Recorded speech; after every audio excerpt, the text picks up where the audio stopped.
পুরুষ কেন গোপনে কাঁদে? একজন বৃদ্ধাকে জিজ্ঞাসা করা হয়েছিল, পুরুষ কি কাঁদে?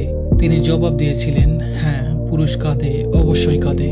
যে প্রশ্ন করেছিলেন সে অবাক হয়ে বলল, পুরুষও কাঁদে? কেন, কিভাবে, কি এমন কারণ থাকতে পারে যাতে করে পুরুষ কেঁদে উঠবে? বৃদ্ধাটি বললেন, পুরুষ কাঁদে যখন তার মায়ের মতো আপন মানুষগুলো এই দুনিয়া ছেড়ে চলে যায়। পুরুষ কাঁদে যখন সে তার বাবা মা দুজনকেই হারায়। পুরুষ কাঁদে যখন তার সন্তান অসুস্থ হয়ে পড়ে। পুরুষ কাঁদে যখন সে তার মেয়ের বিয়ে দেয়। পুরুষ কাঁদে যখন তার অকৃতজ্ঞ একগুঁয়ে সন্তান তাকে সবার সামনে অপমান করে। পুরুষ কাঁদে যখন আপনজন থেকে প্রতারিত হয়। পুরুষ কাঁদে যখন সে বুঝতে পারে সে আসলে ভীষণ অসহায়, জীবনযুদ্ধ তাকে কিভাবে গোলাম বানিয়ে রেখে দিয়েছে।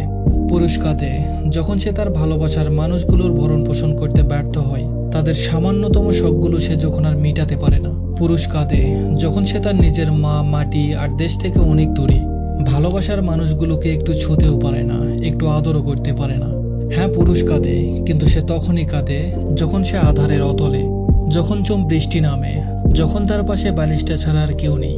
পুরুষের সেই অশ্রু তার চোখের গর্ত থেকে বের হয়ে আসে না, যা অন্য কেউ দেখে ফেলবে।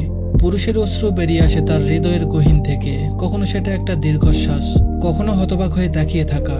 পুরুষের অশ্রুতে তার চামড়ায় ভাঁজ পড়ে, চুলদারি পেকে যায়, তার হাত দুটো কেঁপে কেঁপে ওঠে। এতটুকু বলে সেই বৃদ্ধ আর নিজেকে ধরে রাখতে পারলেন না, নিজেই কেঁদে উঠলেন। তিনি বললেন, হ্যাঁ, ঠিক এভাবেই পুরুষ মানুষ কেঁদে ওঠে, কাঁদতে থাকে। অতৃপ্ত এই পৃথিবীতে আর যত আয়োজন, অর্ধেক তার মিথ্যে মায়া, বাকি অর্ধেক তার প্রয়োজন। ধন্যবাদ সবাইকে।